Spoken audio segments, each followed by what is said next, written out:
Hello everyone. आज हम लोग देखेंगे बेस्ट 2000 करंट अफेयर सीरीज का सेट नंबर 23। इसमें हम लोग जनवरी 2022 से लेके अक्टूबर 2022 तक के करंट अफेयर को कवर करते हैं।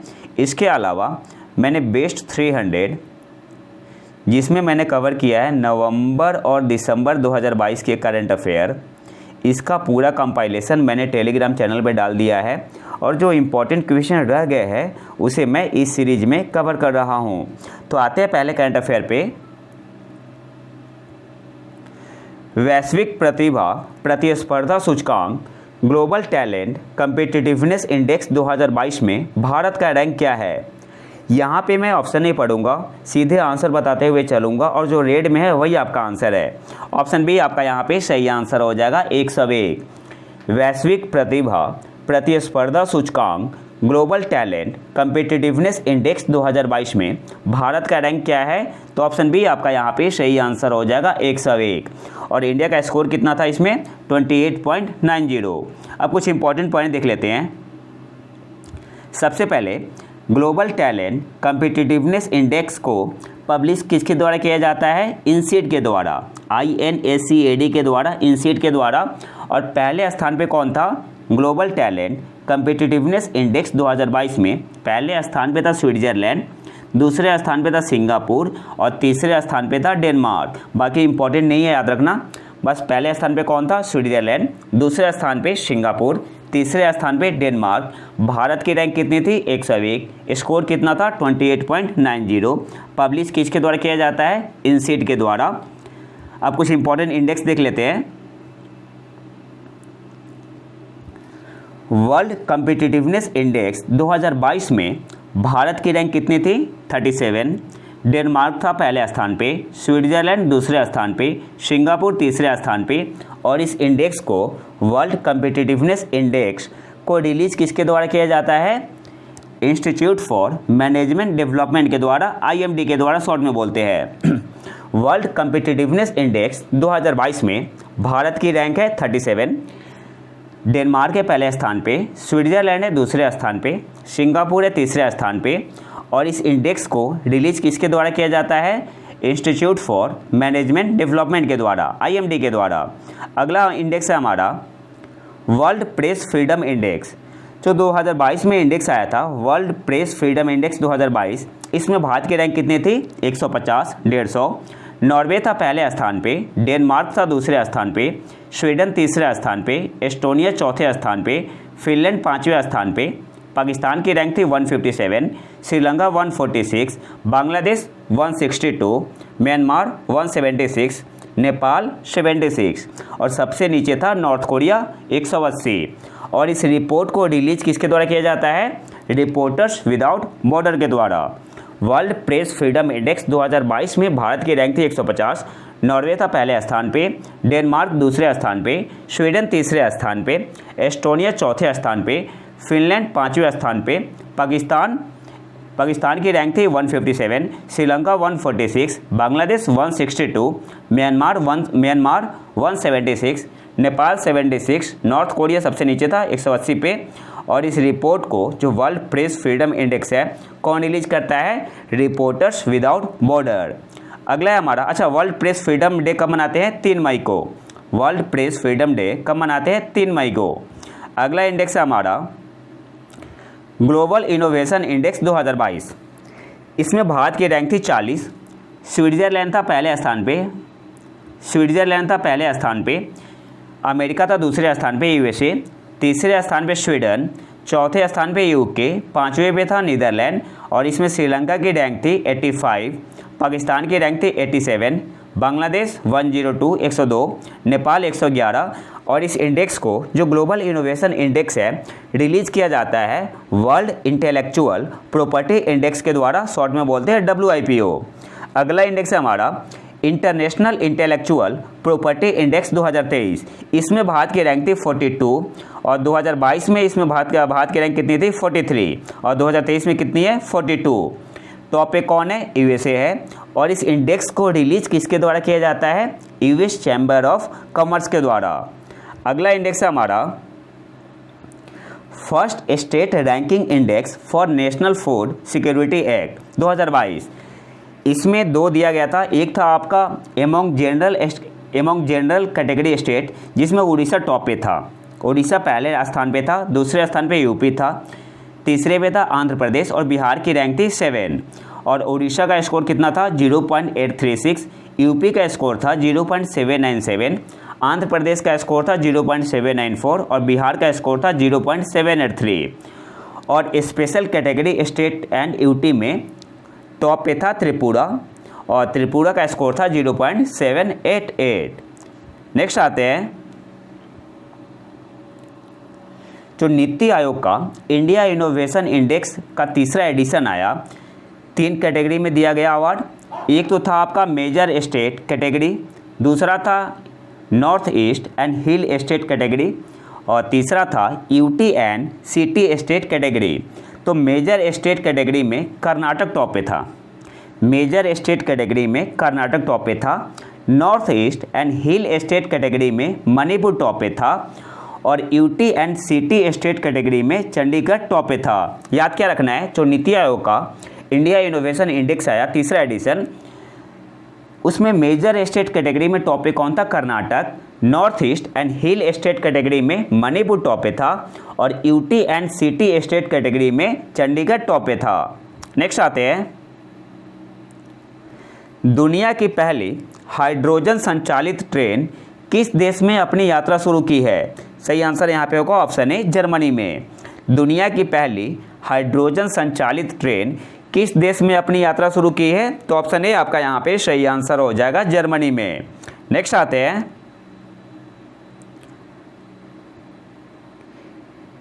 India state of forest report 2021 के अनुसार भारत में कुल वन और वृक्षों का आवरण कितने वर्ग किलोमीटर बढ़ा है?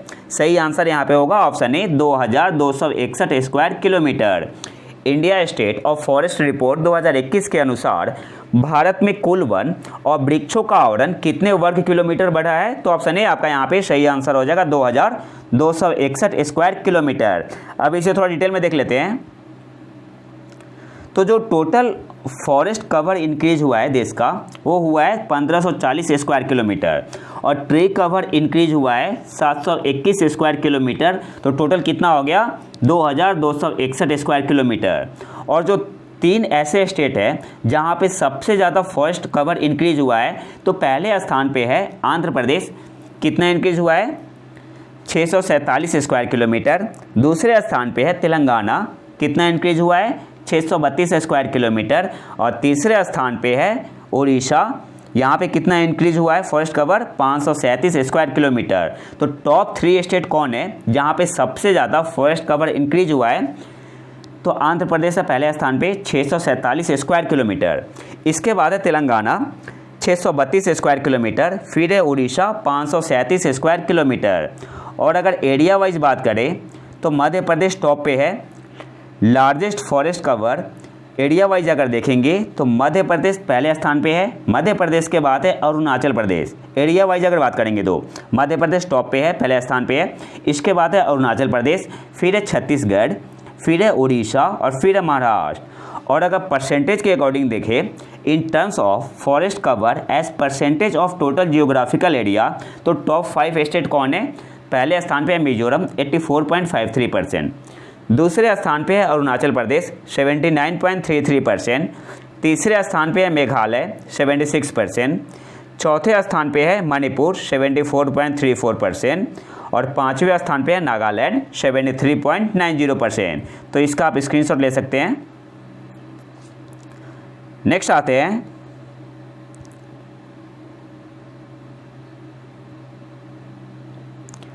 सितंबर 2022 में जापान में भारतीय राजदूत किसे नियुक्त किया गया है? सही आंसर क्या होगा? ऑप्शन सी आपका यहाँ पे सही आंसर हो जाएगा, सीवी जॉर्ज को। सितंबर 2022 में जापान में भारतीय राजदूत किसे नियुक्त किया गया है? तो ऑप्शन सी आपका यहाँ पे सही आंसर हो जाएगा, सीवी जॉर्ज को। अब कुछ इंपॉर्टेंट पॉइंट देख लेते हैं। कनाडा में भारत के हाई कमिश्नर कौन है? Sanjay Kumar Verma. Sanjay Kumar Verma has been appointed as the next high commissioner of India to Canada. कब हुए थे? 6 सितंबर 2022 को। लेकिन इंपॉर्टेंट नहीं है, बस आपको याद करना है कि कनाडा में भारत के हाई कमिश्नर कौन है? संजय कुमार वर्मा। इसके अलावा नेपाल में भारत के राजदूत कौन है? श्री नवीन श्रीवास्तव। नेक्स्ट आते हैं, किस भारतीय को विश्व बैंक का मुख्य अर्थशास्त्री चीफ इकोनॉमिस्ट नियुक्त किया गया है? सही आंसर क्या होगा? ऑप्शन डी आपका यहाँ पे सही आंसर हो जाएगा, इंदरमित गिल को। किस भारतीय को विश्व बैंक का मुख्य अर्थशास्त्री नियुक्त किया गया है? तो ऑप्शन डी आपका यहाँ पे सही आंसर हो जाएगा, इंदरमित गिल को। अब कुछ इंपॉर्टेंट पॉइंट देख लेते हैं।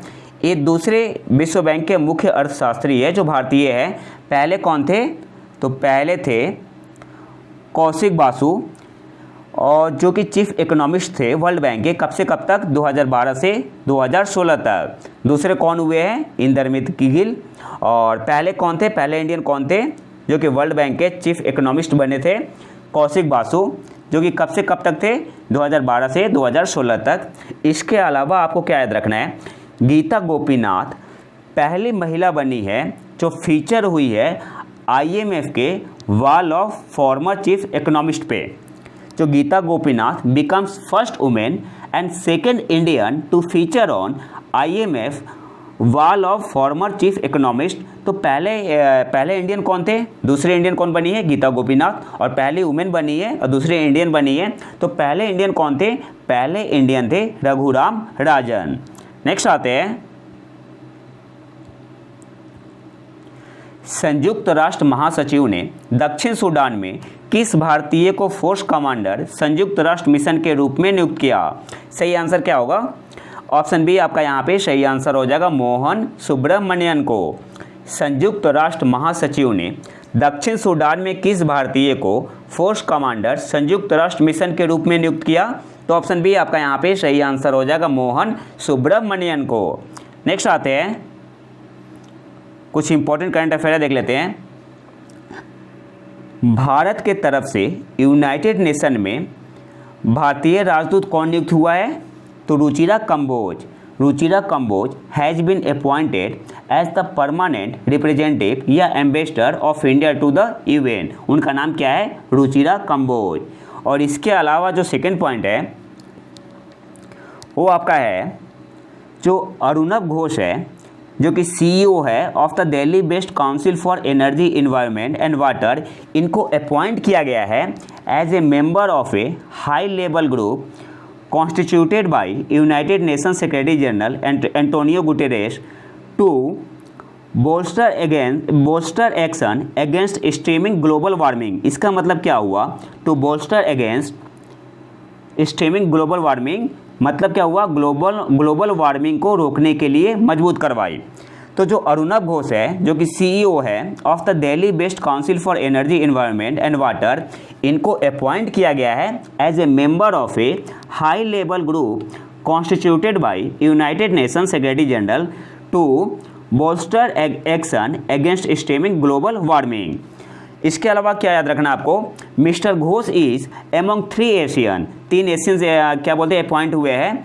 और साउथ एशियन से केवल कौन एरिया सिलेक्ट हुए हैं? तो साउथ इंडियन से टोटल 3 एशियन सिलेक्ट हुए हैं, अपॉइंट हुए हैं। और साउथ एशिया से कौन सिलेक्ट हुआ है? तो भारतीय है अरुणव घोष। नेक्स्ट आते हैं,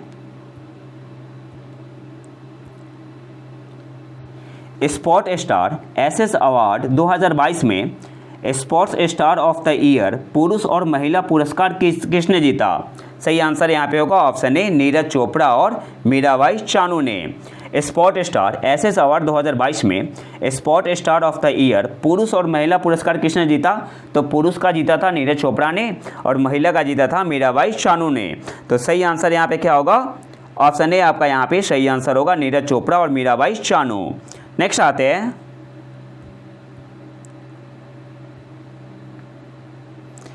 एक्स्ट्रा करंट अफेयर है।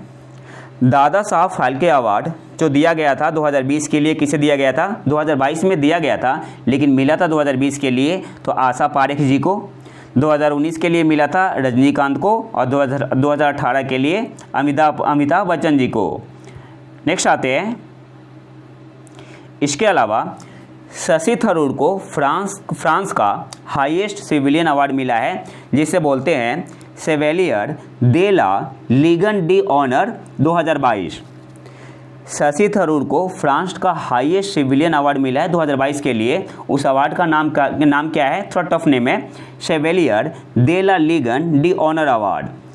और इसके अलावा आपको क्या याद रखना है, 68 नेशनल फिल्म अवार्ड में बेस्ट मूवी का अवार्ड मिला था सोराराय पोट्रू को, सूर्या की मूवी थी।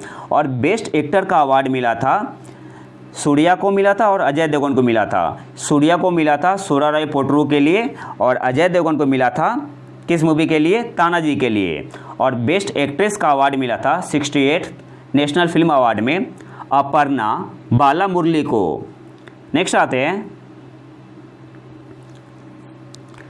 Farmer Karnataka chief minister SM Krishna, Infosys founder and IT industry NR Narayana Murthy and former badminton player Prakash Padukone have been selected for the Kempe-Gowda International Award which has been instituted beginning this year। तो आपसे exam में पूछ सकता है केम्पे-गौड़ा international award किसे मिला, पहली बार दिया जा रहा है, तो SM कृष्णा को मिला है। फिर इन्फोसिस के फाउंडर NR नारायण मूर्ति को और farmer badminton player Prakash Padukone को क्या मिला है? केम्पे-गौड़ा इंटरनेशनल अवार्ड मिला है। इसके अलावा फर्स्ट लता दीनानाथ मंगेशकर अवार्ड किसे मिला है? तो हमारे प्रधानमंत्री नरेंद्र मोदी जी को। अगले पॉइंट पे आते हैं, तमिल लेखक शिव शंकरी को उनकी पुस्तक सूर्यवंशम के लिए वर्ष 2022 के लिए सरस्वती सम्मान के लिए चुना गया है। तो 2022 का सरस्वती सम्मान किसे मिला है? तो तमिल राइटर है शिव शंकरी और उनकी पुस्तक का नाम क्या है? किस पुस्तक के लिए मिला है? सूर्यवंशम। और 2021 में सरस्वती सम्मान किसे मिला था? प्रोफेसर रामदरस मिश्रा को। और क्यों मिला था? For his collection of poems मैं तो यहाँ हूँ। तो 2 पॉइंट याद रखना है आपको, 2022 के लिए मिला है, तमिल राइटर है शिव शंकरी और उनकी पुस्तक का नाम है सूर्यवंशम के लिए। और 2021 के लिए मिला था प्रोफेसर रामदरस मिश्रा को for his collection of poems मैं तो यहाँ हूँ। नेक्स्ट आते हैं, 2022 के लिए शस्त्र रामानुजन पुरस्कार किसे मिला है? तो यूनकिंग टैंग को। सिंपली आपको याद रखना है 2022 के लिए शस्त्र रामानुजन पुरस्कार किसे मिला है? यूनकिंग टैंग को। नेक्स्ट आते हैं,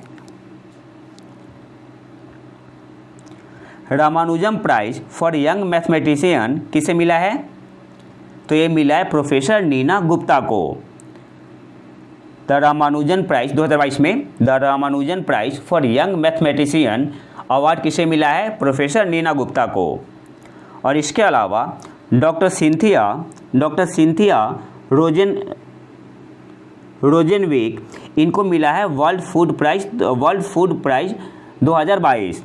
आपसे एग्जाम पूछ सकता है वर्ल्ड फूड प्राइज 2022 किसे मिला है? तो उनका नाम क्या है? डॉक्टर सिंथिया रोजेनविक को। नेक्स्ट आते हैं,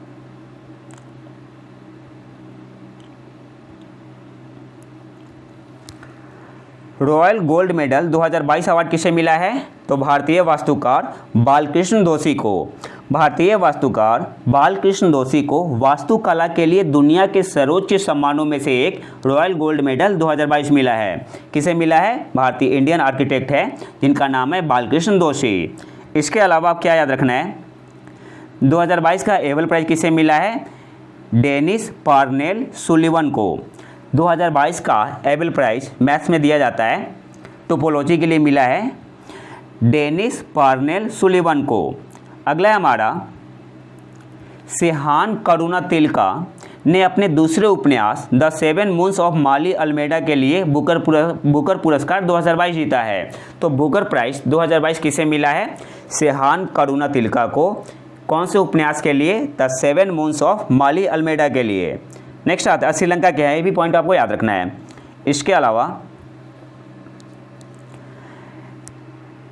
बैलोन डियोर पुरस्कार 2022 से किसने जीता था? तो रियल मैड्रिड और फ्रांस के स्टार करीम बेंजेमा ने। और ये दूसरे फ्रांस के खिलाड़ी ऐसे बने हैं जिन्होंने बैलोन डियोर 2022 पुरस्कार जीता है। इसके अलावा इससे पहले 1998 में जिनेदिन जिदान ने जीता था। तो दूसरे फ्रांसीसी खिलाड़ी बने हैं जिन्होंने बैलोन डियोर पुरस्कार जीता है, 2022 में जीता है करीम बेंजेमा। पहले कौन थे? Zinedine Zidane. इन्होंने कब जीता था बैलोन डियोर पुरस्कार? तो इन्होंने जीता था 1998 में। और महिलाओं में किसे मिला है? वुमेंस बैलोन ड'ओर अवार्ड 2022 किसे मिला है? एलेक्सिया पुटेलस को। एलेक्सिया पुटेलस को किस देश से है? स्पेन से है, स्पेनिश प्लेयर है। इसके अलावा 2022 साखारोव प्राइज किसे मिला है? यूरोपियन पार्लियामेंट का है। तो यूरोपियन पार्लियामेंट का 2022 साखारोव प्राइज किसे मिला है? तो यूक्रेन के लोगों को, यूक्रेन ब्रेव पीपुल को क्या मिला है? European Parliament's 2022 Sakharov prize. और वर्ल्ड ग्रीन सिटी अवार्ड 2022 किसे मिला है? हैदराबाद को। और ये हमारे लिए, हमारे देश के लिए बहुत प्राउड की बात है। वर्ल्ड ग्रीन सिटी अवार्ड 2022 किस शहर को मिला है? तो हैदराबाद को मिला है। नेक्स्ट आते हैं,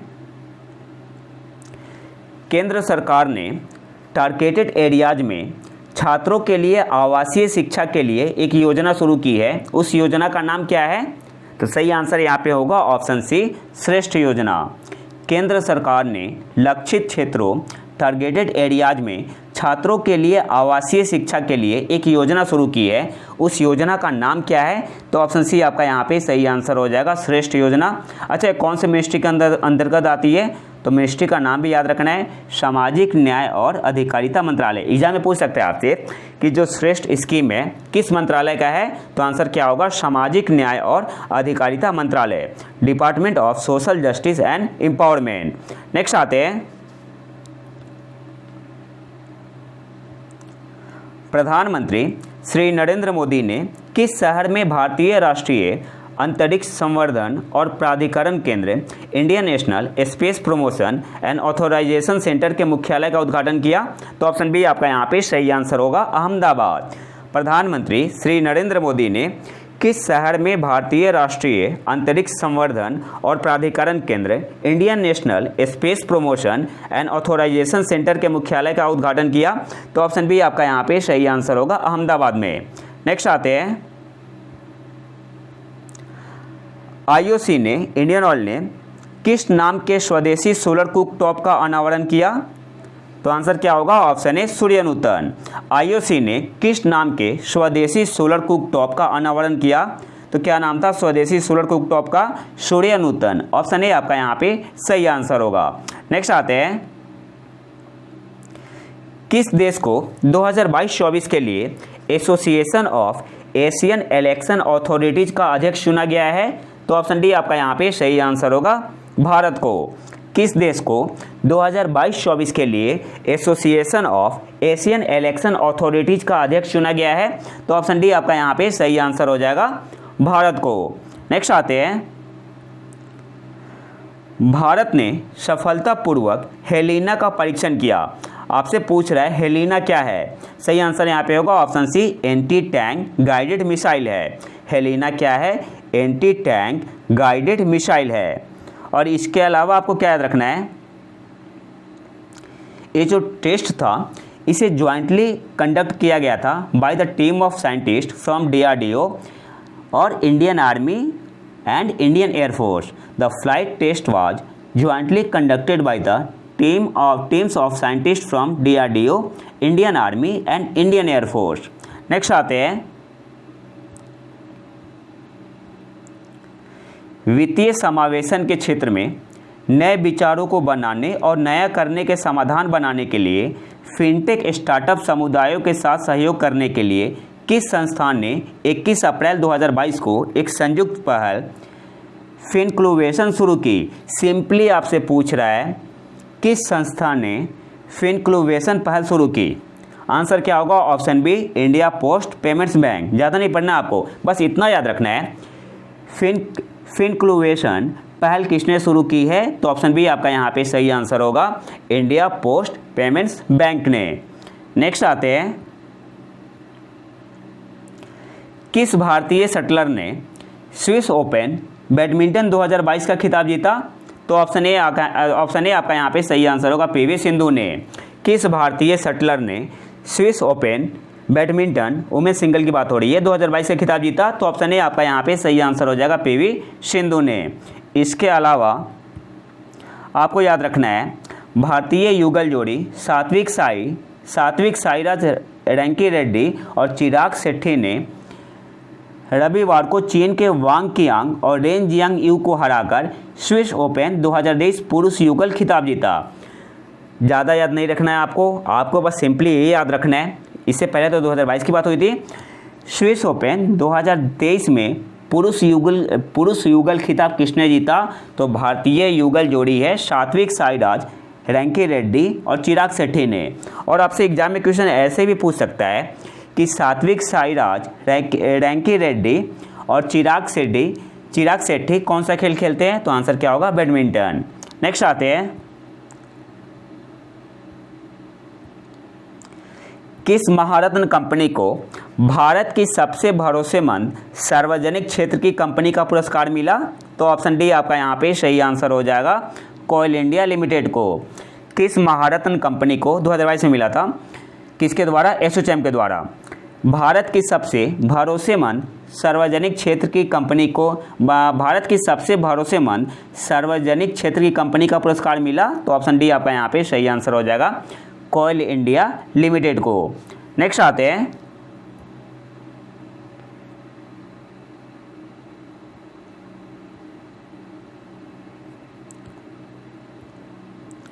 किस सरकारी कंपनी ने वर्ष 2020-21 के लिए वित्तीय रिपोर्टिंग में उत्कृष्टता के लिए ICAI पुरस्कार जीता? सही आंसर क्या होगा? ऑप्शन ए आपका यहाँ पे सही आंसर हो जाएगा, रेलटेल ने। किस सरकारी कंपनी ने वर्ष 2020-21 के लिए वित्तीय रिपोर्टिंग, फाइनेंशियल रिपोर्टिंग में उत्कृष्टता के लिए ICAI पुरस्कार जीता? तो ऑप्शन ए आपका यहाँ पे सही आंसर हो जाएगा, रेलटेल। और 2021-22 के लिए किसने जीता है? 2020-21 के लिए तो जीता है वित्तीय रिपोर्टिंग में उत्कृष्टता के लिए रेलटेल ने, और 2021-22 के लिए जीता है हैप्पीएस्ट माइंड, जो कि एक IT कंपनी है। 2021-22 के लिए किसने जीता है? हैप्पीएस्ट माइंड्स ने। नेक्स्ट आते हैं, युद्ध प्रभावित यूक्रेन में फंसे भारतीयों को निकालने के लिए भारतीय सरकार द्वारा शुरू किए गए मिशन का नाम क्या है? तो ऑप्शन बी आपका यहाँ पे सही आंसर हो जाएगा, ऑपरेशन गंगा। युद्ध प्रभावित यूक्रेन में फंसे भारतीय को निकालने के लिए भारतीय सरकार द्वारा शुरू किए गए मिशन का नाम क्या है? तो ऑप्शन बी आपका यहाँ पे सही आंसर हो जाएगा, ऑपरेशन गंगा। अच्छा, ऑपरेशन दोस्त क्या था? तो जो अभी हाल ही में टर्की में अर्थक्वेक आया हुआ था, भूकंप आया हुआ था, तो भारत ने जो सहायता की थी तो उस ऑपरेशन का नाम था ऑपरेशन दोस्त, तुर्की और सीरिया में। ठीक है, तो उसे क्या बोलते थे, क्या नाम दिया गया था उस ऑपरेशन का? ऑपरेशन दोस्त। और ऑपरेशन देवी शक्ति क्या है? तो जो भारतीय को निकाला गया था अफगानिस्तान से, उस ऑपरेशन का नाम था क्या? ऑपरेशन देवी शक्ति। नेक्स्ट आते हैं, अच्छा आपके लिए एक होमवर्क है, आपको बताना है ऑपरेशन कावेरी का संबंध किससे है? अंतर्राष्ट्रीय अंतरिक्ष स्टेशन की कमान संभालने वाली पहली यूरोपीय महिला कौन बनी? सही आंसर क्या होगा? ऑप्शन ए आपका यहाँ पे सही आंसर होगा, समांथा क्रिस्टोफोरेटी। अंतर्राष्ट्रीय अंतरिक्ष स्टेशन की कमान संभालने वाली पहली यूरोपीय महिला कौन बनी? तो इटली की है, उनका नाम है समांथा क्रिस्टोफोरेटी। ऑप्शन ए आपका यहाँ पे सही आंसर हो जाएगा। नेक्स्ट आते हैं, बीजिंग स्थित एक जीन फर्म ने दुनिया के पहले जंगली आर्कटिक भेड़िए का सफलतापूर्वक क्लोन किया, उसका नाम क्या है? तो ऑप्शन सी आपका यहाँ पे सही आंसर हो जाएगा, माया। बीजिंग स्थित एक जीन फर्म ने दुनिया के पहले जंगली आर्कटिक भेड़िए का सफलतापूर्वक क्लोन किया, उसका नाम क्या है? तो ऑप्शन सी आपका यहाँ पे सही आंसर हो जाएगा, माया। नेक्स्ट आते हैं, भारत और मलेशिया के पहले द्विपक्षीय बाइलेटरल वायुसेना अभ्यास का नाम क्या है? तो ऑप्शन ए आपका यहाँ पे सही आंसर हो जाएगा, उदार शक्ति। भारत और मलेशिया के पहले द्विपक्षीय वायुसेना अभ्यास का नाम क्या है? तो ऑप्शन ए आपका यहाँ पे सही आंसर हो जाएगा, उदार शक्ति। और हाँ, चैनल को सब्सक्राइब जरूर कर ले। नेक्स्ट आते हैं,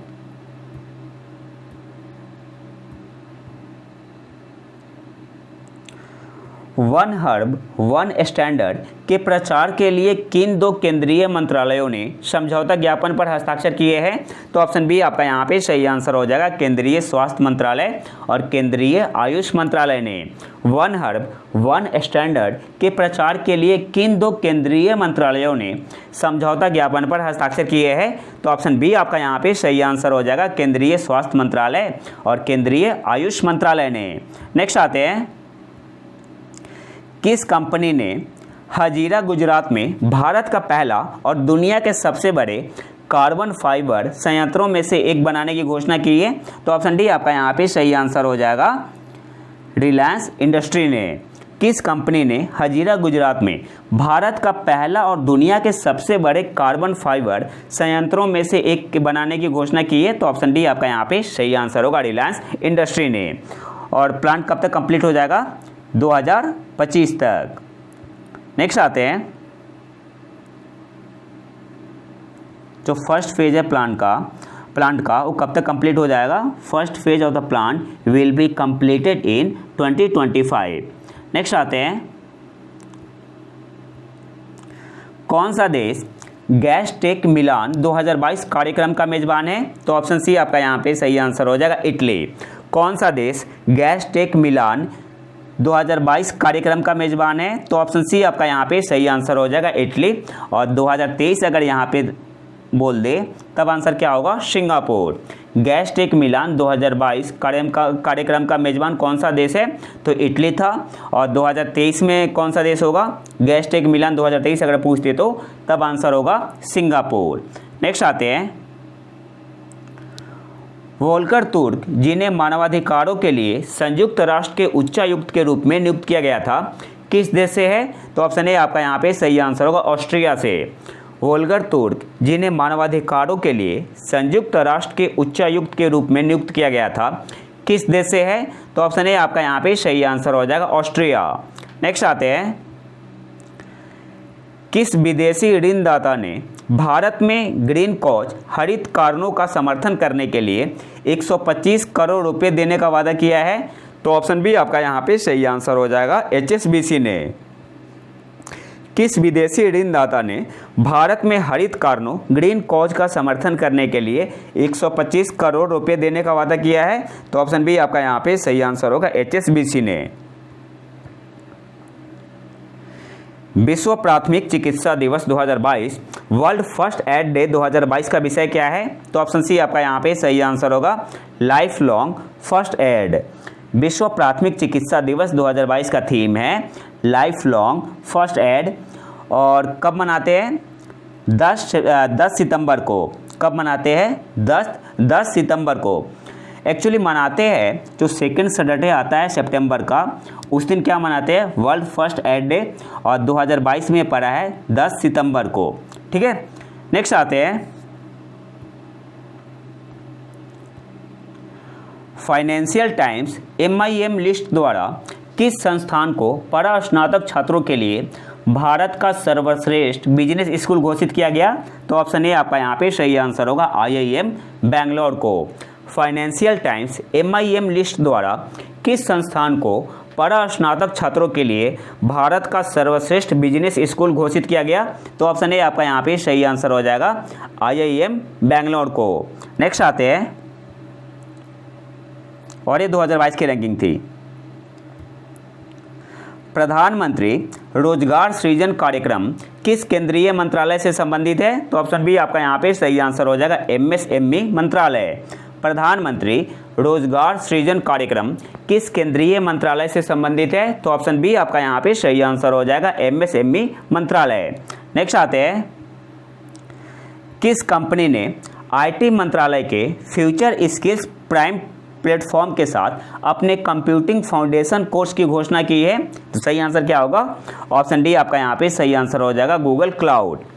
किस कंपनी ने IT मंत्रालय के फ्यूचर स्किल्स प्राइम प्लेटफॉर्म के साथ अपने कंप्यूटिंग फाउंडेशन कोर्स की घोषणा की है? तो ऑप्शन डी आपका यहाँ पे सही आंसर हो जाएगा, गूगल क्लाउड ने। नेक्स्ट आते हैं,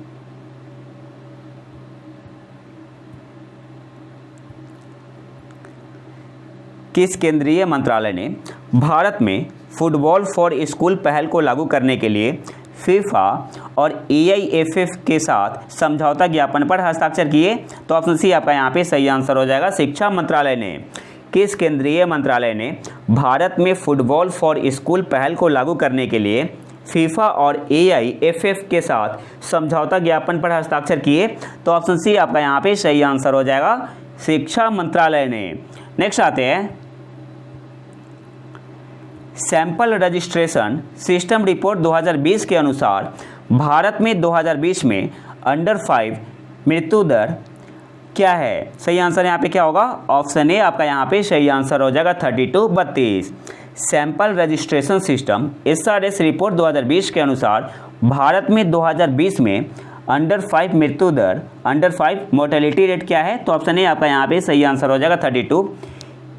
यहाँ डिटेल है पूरा, लेकिन आपको बस दो ही चीज़ याद रखना है। एक तो आपका हो गया अंडर 5 मोर्टेलिटी रेट कितना है 2020 में 32 है, और दूसरा जो इम्पोर्टेंट पॉइंट आपको याद रखना है TFR क्या है? Total fertility rate. तो टोटल फर्टिलिटी रेट है 2.0। 2 पॉइंट याद रखना है। जो रिपोर्ट आया हुआ है उसमें अंडर 5 मोर्टेलिटी रेट कितना है 32 है, और टोटल फर्टिलिटी रेट, यही दो इंपॉर्टेंट है, इसी दो से एग्जाम में आएगा। और जो टोटल फर्टिलिटी रेट है वो क्या है 2.0। नेक्स्ट आते हैं, बाकी PDF मैं टेलीग्राम चैनल में डाल दूंगा, आप वहाँ पे डिटेल में देख सकते हैं। ग्लोबल टीबी रिपोर्ट 2022 के अनुसार वर्ष 2021 के लिए भारत की टीबी इंसिडेंस प्रति 1 लाख जनसंख्या क्या है? सही आंसर क्या होगा? ऑप्शन बी आपका यहाँ पे सही आंसर हो जाएगा 210।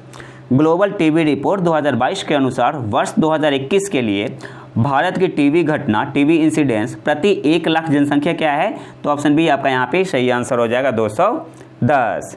नेक्स्ट आते हैं,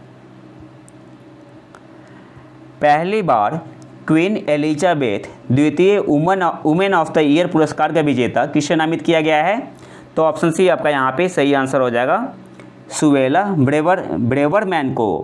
पहली बार क्वीन एलिजाबेथ द्वितीय वुमेन ऑफ द ईयर पुरस्कार का विजेता किसे नामित किया गया है? तो किसे मिला है पहली बार? उनका नाम है सुवेला ब्रेवरमैन, जो कि इंडियन ओरिजिन होम सेक्रेटरी है, कहाँ की? UK की। नेक्स्ट आते हैं, किस देश ने अपने अंतरिक्ष स्टेशन के लिए मैंगटियन नाम का लैब मॉड्यूल लॉन्च किया? तो ऑप्शन है आपका यहाँ पे सही आंसर हो जाएगा चीन ने। किस देश ने अपने अंतरिक्ष स्टेशन के लिए मैंगटियन नाम का लैब मॉड्यूल लॉन्च किया? तो ऑप्शन है आपका यहाँ पे सही आंसर हो जाएगा चीन ने। अब कुछ इंपॉर्टेंट पॉइंट यहाँ पे देख लेते हैं जहाँ से एग्जाम में क्वेश्चन बन सकते हैं। सबसे पहले, चाइना के स्पेस स्टेशन का नाम क्या है जो चाइना बना रहा है, लगभग कंप्लीट हो चुका है? तो उसका नाम है तियानगोंग चाइना के स्पेस स्टेशन का नाम है। इसमें 3 मॉड्यूल है। पहला है तियानहे जो कि कोर मॉड्यूल है, दूसरा है वेंटियन, और तीसरा और फाइनल जो मॉड्यूल गया था जिसे चाइना ने भेजा था उसका नाम है मैंगटियन। ये फाइनल मॉड्यूल था। और यहाँ से आपको क्या याद रखना है? ज़्यादा कुछ याद नहीं रखना। सबसे पहले चाइना के स्पेस स्टेशन का नाम क्या है? तियानगोंग। इसमें 3 मॉड्यूल है, एक है तियानहे, दूसरा है वेंटियन, और सबसे जो फाइनल मॉड्यूल गया था लास्ट में उसका नाम क्या था? मैंगटियन था। तो जो तियानहे है वो क्या है? कोर मॉड्यूल है। और जो बाकी वेंटियन और क्या नाम है, एक तो था वेंटियन और दूसरा क्या था, सबसे जो फाइनल गया था मैंगटियन, ये है लैब मॉड्यूल। ठीक है, तो याद क्या रखना है, जो 3 मॉड्यूल है उसमें एक है आपका कोर मॉड्यूल, उसका नाम क्या है? तियानहे। और लैब मॉड्यूल कौन सा है? तो दूसरा लैब मॉड्यूल था वेंटियन जो गया था, और जो फाइनल गया था मैंगटियन। ये दोनों क्या है? लैब मॉड्यूल है। और तियानहे क्या है? कोर मॉड्यूल है। नेक्स्ट आते हैं, अच्छा आपके लिए एक होमवर्क है, कमेंट बॉक्स में इसका आंसर बताना है। लॉन्ग मार्च रॉकेट कौन सा देश यूज करता है? लॉन्ग मार्च। नेक्स्ट आते हैं, 2026 तक राष्ट्रीय स्वच्छ वायु कार्यक्रम के तहत शहरों में पार्टिकुलेट मैटर की सघनता में कमी के लिए नया लक्ष्य क्या है? तो ऑप्शन बी आपका यहाँ पे सही आंसर हो जाएगा 40%। 2026 तक राष्ट्रीय स्वच्छ वायु कार्यक्रम के तहत शहरों में पार्टिकुलेट मैटर की सघनता में कमी के लिए नया लक्ष्य क्या है? तो ऑप्शन बी आपका यहाँ पे सही आंसर हो जाएगा 40%। नेक्स्ट आते हैं, हर साल खाद्य हानि और अपशिष्ट न्यूनीकरण पर जागरूकता का अंतर्राष्ट्रीय दिवस international day of awareness on food loss and waste reduction कब मनाया जाता है? तो ऑप्शन ए आपका यहाँ पे सही आंसर हो जाएगा 29 सितंबर को, 29 सितंबर को। हर साल international day of awareness on food loss and waste reduction कब मनाया जाता है? तो ऑप्शन ए आपका यहाँ पे सही आंसर हो जाएगा 29 सितंबर को। नेक्स्ट आते हैं, किस राज्य ने सर्वश्रेष्ठ साहसिक पर्यटन स्थल और पर्यटन के सर्वांगीण विकास के लिए प्रथम पुरस्कार जीता? तो ऑप्शन डी आपका यहाँ पे सही आंसर हो जाएगा उत्तराखंड। किस राज्य ने सर्वश्रेष्ठ साहसिक पर्यटन स्थल और पर्यटन के सर्वांगीण विकास के लिए प्रथम पुरस्कार जीता? तो ऑप्शन डी आपका यहाँ पे सही आंसर हो जाएगा उत्तराखंड। और दूसरे स्थान पे कौन था? शायद महाराष्ट्र था। इसका आपको आंसर कमेंट बॉक्स में देना है कि दूसरे स्थान पे कौन था। और इसके अलावा आपको याद क्या रखना है, वर्ल्ड टूरिज्म डे कब मनाते हैं? 27 सितंबर को, 27 सितंबर को। वर्ल्ड टूरिज्म डे कब मनाते हैं? 27 सितंबर को। और 2022 में होस्ट कंट्री कौन थी? इंडोनेशिया। और इसकी थीम क्या थी? Rethinking tourism. World tourism day कब मनाते हैं? 27 सितंबर, 27 सितंबर को। 2022 में होस्ट कंट्री कौन था? इंडोनेशिया। और इस 2022 की इसकी थीम क्या थी वर्ल्ड टूरिज्म डे की? Rethinking tourism. नेक्स्ट आते हैं, खबरों में रहा कार्बन कैलकुलेटर फीचर किस कंपनी से जुड़ा है? तो ऑप्शन सी आपका यहाँ पे सही आंसर हो जाएगा मास्टर कार्ड। खबरों में रहा कार्बन कैलकुलेटर फीचर किस कंपनी से जुड़ा है? तो ऑप्शन सी आपका यहाँ पे सही आंसर हो जाएगा मास्टर कार्ड। नेक्स्ट आते हैं, बिजली मंत्रालय ने किस वर्ष तक 500 गीगावाट हरित ऊर्जा के एकीकरण के लिए बिजली पारेषण प्रणाली पावर ट्रांसमिशन सिस्टम विकसित करने की योजना शुरू की? तो ऑप्शन बी आपका यहाँ पे सही आंसर हो जाएगा 2030 तक। बिजली मंत्रालय ने किस वर्ष तक 500 गीगावाट हरित ऊर्जा के एकीकरण के लिए बिजली पारेषण प्रणाली पावर ट्रांसमिशन सिस्टम विकसित करने की योजना शुरू की? तो ऑप्शन बी आपका यहाँ पे सही आंसर हो जाएगा 2030 तक। और भारत का नेट जीरो का लक्ष्य कब तक का है? नेट जीरो इमिशन का 2070। नेक्स्ट आते हैं, 2022 में P20 सम्मेलन जो कि G20 संसदों का संगठन का मेजबान कौन सा देश है? तो ऑप्शन सी आपका यहाँ पे सही आंसर हो जाएगा इंडोनेशिया। 2020 में P20 सम्मेलन, इसमें भाग कौन लेता है? G20 संसदों का संगठन है। इसका मेजबान कौन सा देश है 2022 में? तो ऑप्शन सी आपका यहाँ पे सही आंसर हो जाएगा इंडोनेशिया। नेक्स्ट आते हैं,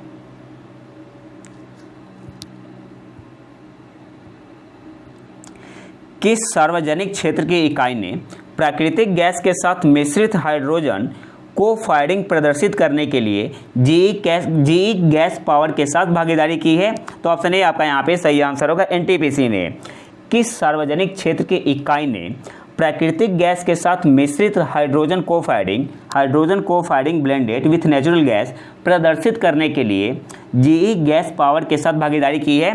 तो ऑप्शन ए आपका यहाँ पे सही आंसर हो जाएगा एनटीपीसी ने। नेक्स्ट आते हैं, इन्वेस्ट कर्नाटक 2022 समिट का विषय क्या है? तो ऑप्शन बी आपका यहाँ पे सही आंसर हो जाएगा build for the world. Invest Karnataka 2022 summit का विषय क्या है? तो ऑप्शन बी आपका यहाँ पे सही आंसर हो जाएगा build for the world. Next आते हैं, किस देश ने बीडो उपग्रह नेविगेशन प्रणाली का शुभारंभ किया? तो ऑप्शन ए आपका यहाँ पे सही आंसर हो जाएगा चीन ने। किस देश ने बीडो उपग्रह नेविगेशन प्रणाली का शुभारंभ किया?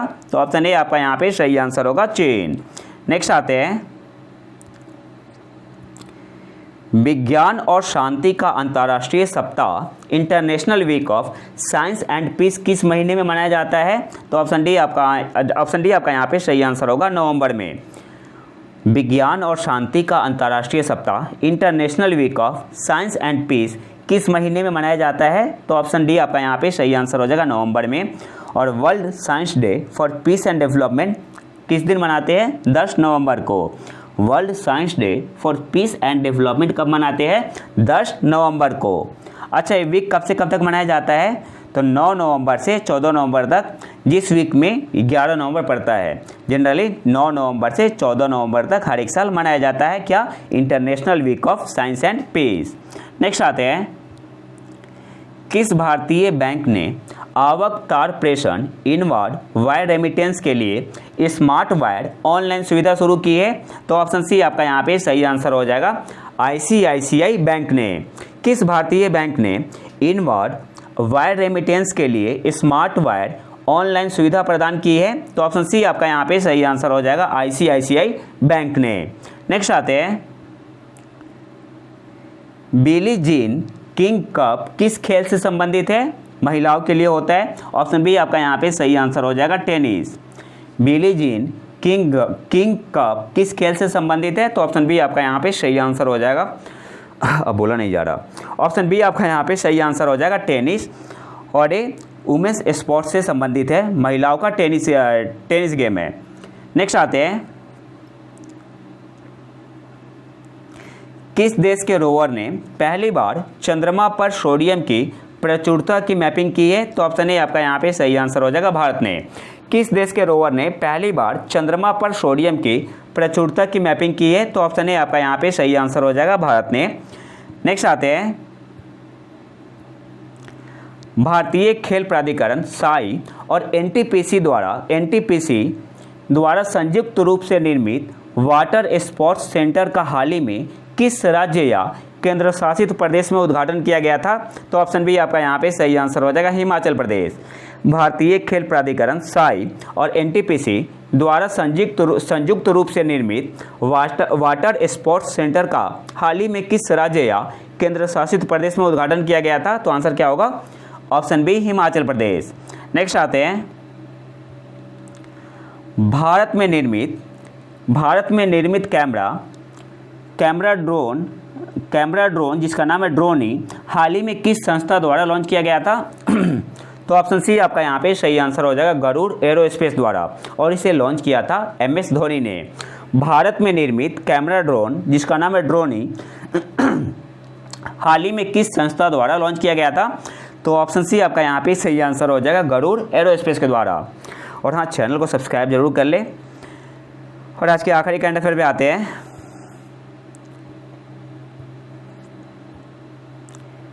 Commitment to reducing inequality index 2022 में भारत का रैंक क्या है? तो ऑप्शन बी आपका यहाँ पे सही आंसर हो जाएगा, 130, 123। Commitment to reducing inequality index 2022 में भारत का रैंक क्या है? तो ऑप्शन बी आपका यहाँ पे सही आंसर हो जाएगा, 123। और इसके अलावा आपको क्या याद रखना है, इस इंडेक्स को किसके द्वारा प्रिपेयर किया जाता है? तो Oxfam international and development finance international के द्वारा। The index which is prepared by Oxfam international and development finance international के द्वारा। तो ये तो था हमारा आज का लेक्चर।